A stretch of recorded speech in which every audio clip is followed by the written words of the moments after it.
ستريم نكست ويجي افلام تفهم بروج افلام اوكلي كوبا اكي maxaa kaloo ku sidar meesha wow live tv ستريم نكست waxa kaloo ka daawan kartaa aflaamta هوليوود توليوود تركيش iyo waliba cartooniska ستريم نكست waxa kaloo si dheer silsilada waayahada laga daba dhacay silsilada turkida hindida mareykanka iyo qaar kaloo badan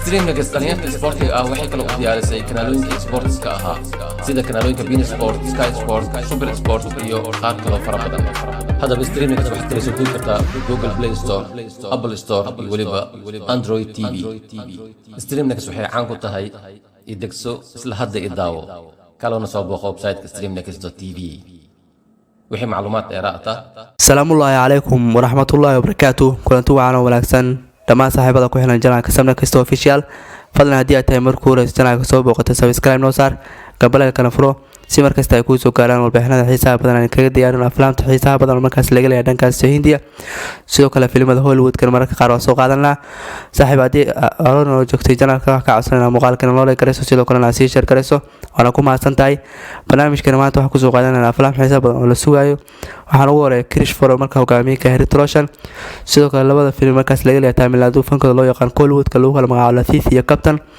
waxaan hogaamiyay Official Arya labada filim hogaamiyaka haddii ku hormarno filimka lagu magacaabo Krish oo hogaamiyay Harry Troshan taana waa taana markaas laga leeyahay dhankaas Bollywood-ka waana taana markaas soo bilaabay sanadii 2000 ama horaanta qarniga la filimka soo bilaabaday waana qaybtiisa koowaad waxa la daawaday 2000 ayaa la daawaday waxaana magaceeda Kolmil Gaya hogaamiye waxa ka Harry Troshan sidoo kale qaybtii kale ee Krish waxa la sameeyay sanadii 2006 sidoo kale qaybtii saddexaad waxa la sameeyay Krish 3 2013 hadana Krish 4 ayaa la sheegay marka in la daawan doono 2024 sidoo kale qorsheeyay in marka la duubo 2023 sidoo kale Rakesh Roshan oo filimkan iska ah oo director-ka sidoo kale sheekada qora wuxuu sheegay in la soo gabagabeeyay marka sheekada qoristeeda sidoo kale dhawaan lagu dhawaaqi doono xilliga marka rasmi ah filimka la duubi doono sidoo kale qaybihii hore ama taxanayo Krish 2 iyo Krish 3 waxa hogaamiyay ka xigta lagu magacaabo Priyanka Chopra sidoo kale waysa laga maqaadin xigta marka filimkan adeersha ka noqonay maadaama xigta Priyanka Chopra intii ugu dambeysay sanadii ugu dambeysay sameyn filmo Bollywood sidoo kale u biirtay dhankaas iyo filimada Hollywood ka ayaa xigta inta badan sameyn jiray sidoo kale wax saldhigay dhankaas iyo Mareykanka ayaa xigta saldhigay sidoo kale filmo badan marka ma sameyn oo marka laga leeyahay dhankaas Bollywood ka balse waxa laga yaabaa in markaas aqbasho Director-ka Roshan codkiisa maadaama filimkan taxana ay ka soo muuqatay Krish 2 iyo Krish 3 ay ka soo muuqatay 2006 iyo 2013 sidoo kale director waxa ka Rakesh Roshan oo dhalay marka Harry Troshan sidoo kale filimkan waxa la sheegay in producer ka noqdo Qaysar Bukash sidoo kale waxa shaashada ama screen play tiyaatarada saar doono ninka lagu magacaabo Rakesh Roshan oo markaas la filimka director-ka filimka waxa lagu daawanaya luqadaha Hindi Tamil iyo Malayalam iyo Telugu ayaa filimka lagu daawanaya waana taxana xiiso badan markaas laga jecel yahay dhanka fanka Bollywood-ka waana taxana marka ugu soo caanbaxay Harry Troshan tan iyo markuu sameeyay qaybtiisa koowaad lagu magacaabo Kolmil Gaya oo la daawaday 2000 ayaa filimkan qaybtiisa koowaad la daawaday balse magaca waxa weeyay Kolmil Gaya waana taxana marka ku soo shacbaxay actor-ka lagu magacaabo Harry Troshan saaxada fanka Bollywood-kana ku qabsaday markaas oo noqday superstar weyn kadib wuxuu sameeyay qaybtiisa labaad oo sameeyay 2006 kadib uu soo dhaqay wuxuu sameeyay qaybtiisa saddexaad marka la daawaday 2013 tan iyo markuu sameeyay Krish actor-kan wuxuu noqday xidig saameyn badan ku leh dhankaas fanka Bollywood-ka waxa uu noqday superstarada ugu awoodda badan marka la joogo dhankaas fanka Bollywood-ka hadana waxa uu diyaarsan filimadiisa lagu magacaabo Fikra Fenda oo daawan doono 3 September ama sidoo kale waxa ku xigay filimka Fighter oo daawan doono September 2024 halka Fikra Fenda la daawan doono 3 September 2022 sidoo kale sanadka 2024 waxa laga yaabaa in marka la daawado filimkiisa hadda shaaca laga qaaday Krish 4 in la daawado ayaa laga yaabaa maadaama sanadka 2023 filimkan qorshuhu yahay in marka la sameeyo ama shaaca laga qaado duwistiisa xilliga bilaaban doonto waxa laga yaabaa filimkan shaqadiisa inay qaadato hal sano bar in filimkan shaqadiisa qaadato asxaabta filimkan waxay ka soo kordhana way la socodsiin doonaa fadlan haddii aad muuqaal ka heshay leeg noo saar sidoo kale waxaa soo qaadanaynaa filimka lagu magacaabo Captain oo hogaamiyay ka Arya oo xidig markaas laga dambeeyay dhankaas fanka Tamilka oo loo yaqaan Hollywood-ka xarunta tahay magaalada Chennai filimkan waa filim xiiso badan oo ku xarkeyn doona Arya filimkan waxa hogaamiyay ka Arya marka hore uu sameeyay filmo badan markaas laga leeyahay dhankaas Tamil filimkiisa ugu dambeeyay waxa filimkii Enemy sidoo kale waxa ka dambeeyay Armani 3 filimkaas oo film horror ah ganacsiyo balan ayay sameeyay filmadiisa ugu dambeeyay hadda noqon la Armani 3 iyo filimkiisa lagu magacaabo Enemy oo la daawada 2021 haddana waxa ku dhawaaqay filimkiisa cusub lagu magacaabo Captain filimkan waxa hogaamiyay kala soo muuqan doonta gabadha lagu magacaabo Shuriya Lakshmi. sidoo kale waxaa ku jira Harish Uthaman.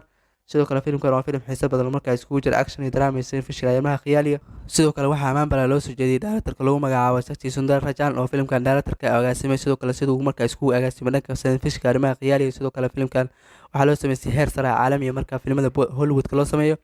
taxanahan wuxuu la tartami karaa filimada Hollywoodka markaas laga sameeyo dhankaasi Bollywood America markaa waqooyiga America.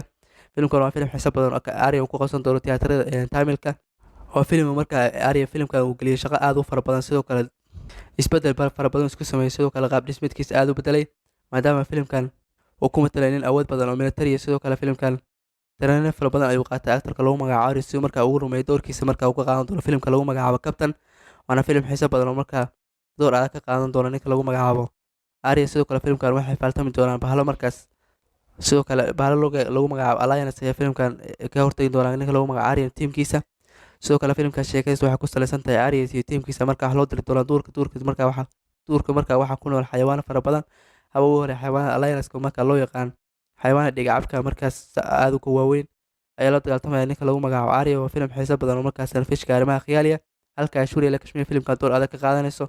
sidoo kale filimkan waxaa laga soo bandhigay shalay galinka dambe. filimkan waxaa laga soo bandhigay trailer aad u xiiso badan oo markaas lagu soo bandhigayay gooskooska xiisaha badan filimkan leeyahay. sidoo kale filimkan aragtiisa aad u wanaagsan tahay maadaama filimkan goobaha heer sare markaa lagu duubay ay soo jiidanayso. sidoo kale dhanka YouTube-ka filimkan falcelin aad u ballaaran ayuu helay maadaama filimkaas soo dhaweyn ballaaran kala kulmay taageerayaasha actorka lagu magacaabo Arya. sidoo kale aad iyo aad filimkan loo soo dhaweeyay. sidoo kale fanka Tamil wuxuu ku jira waqtigiisa ugu fiican maadaama filimada ugu dambeeyay markaa laga sheegay dhankaasi Tamil ahaa filimkii Furumaan kaasoo noqday super hit. sidoo kale waxaa ku xigay 8 August la daawaday Turjutla oo hogaamiyay Kay Danush kaasoo noqday super hit weyn. haddana waxaa laga yaabaa filimka Captain oo hogaamiyay Kay Arya filimkaas inuu noqdo blockbuster weyn maadaama filimka sheekadiisa aad loo amaanay. sidoo kale filimka trailerkiisa laga dheehan karo filim saameyn badan la imaan doona. sidoo kale filimkan luqado kala duwan waxaa in laga daawado luqadaha Tamil iyo Telugu ay filimkan sida qorshayaal markaa lagu daawado. asxaabta filimkan wixii kasoo kordhan waa la socodsiin doonaa. fadlan haddii aad weli markaa muuqaalka leeg saareen leeg noo saar si markaas noogu noqoto dhiirigelin muuqaalada xiisaha kaloo si aan usoo badino. asxaabta filimka Captain oo hogaamiyay Kay Arya waxaa la daawan doonaa 8 September.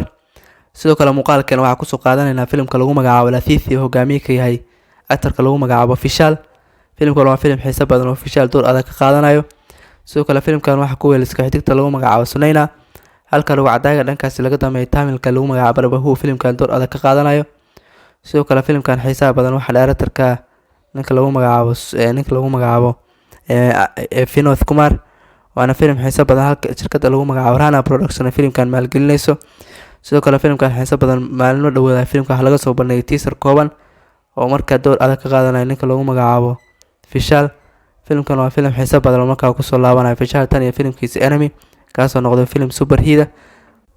filimkaas oo ku xifaaltameen xidiga lagu magacaabo Arya hore uga soo hadalnay filimkii Captain. filimkaas waa filim aad u xiiso badan oo Vishal lagu amaanay doorka uu qaatay. sidoo kale kaalinta lagu amaanay filimka waxaa doorka markaa uu qaatay fariinta adag oo filimkaas lahaa. sidoo kale hadda waxaa laga yaabaa filimkan xiisaha badan lagu magacaabo Lafifi inuu filimkan ka wanaagsanaan doono in badan filimkiisa Enemy. sidoo kale filimkan door adag ka qaadan doono maadaama filimka teaserka laga soo bandhigay uu aad u heer sareeyay. sidoo kale qaabka loo duubay filimkaas waa filim heer caalami ah. sidoo kale filimkan wuxuu ku matalay askari boolis oo markaas laga dagaaltamaya burcad aad u fara badan.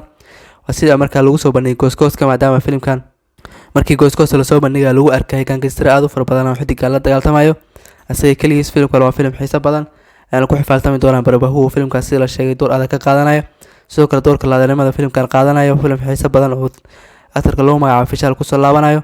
sidoo kale filimkan sheekadiisa haddii ay tahay mid aad u wanaagsan sidoo kale daawadayaashana ay soo jiirto waxaa laga yaabaa filimkan in markaas tiyaatarada markaas uu ka gaaro guulo aad u waaweyn maadaama actorka inta badan lagu yaqaan fariimo adag inuu doorto aadna loogu amaano jiliinka heerka sare oo markaa ka sameeyo shaashadaha ama filimaanta bandhigiisa aad looga cajaa'ib badan yahay marka uu ka sameynayo shaashadaha. actorkan aad ayaa loogu amaanay marka la joogo fanka Hollywoodka waana actorada ugu firfircoon ama talented actorska markaas laga helo markaas dhanka fanka Hollywoodka ayna ku tiirsan yihiin.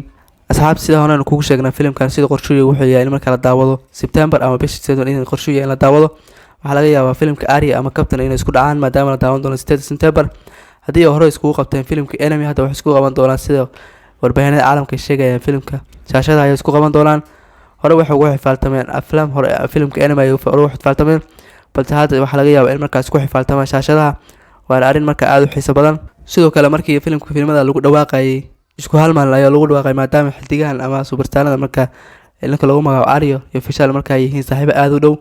tan iyo filimka ay sameeyeen enemy hore oo aktarada filmaha hore ay isku sameeyeen isku mar ayaa filimada la soo bandhigay. sidoo kale teaserkooda aad ayaa looga helay halka filimka trailerka ay Captain aad looga helay sidoo kale saameyn badan la imaaday. tan daawan doona 8 September filimkan qorshu yahay Latif waxa daawan doona bisha September gudaheeda. sidoo kale filimkan wali waxa laga soo bandhigay trailer waxa laga yaabaa dhamaadka sanadka ee bishan August marka laga soo bandhigo trailer aad u xiiso badan. asxaabta filimkan waxa ka soo korona waa la soo siin doonaa. fadlan haddii aad muuqaalka ka heshay like noo saar waana ku mahadsantahay daawashada muuqaalka. Assalaamu calaykum waraxmatullaahi wabarakaatuh.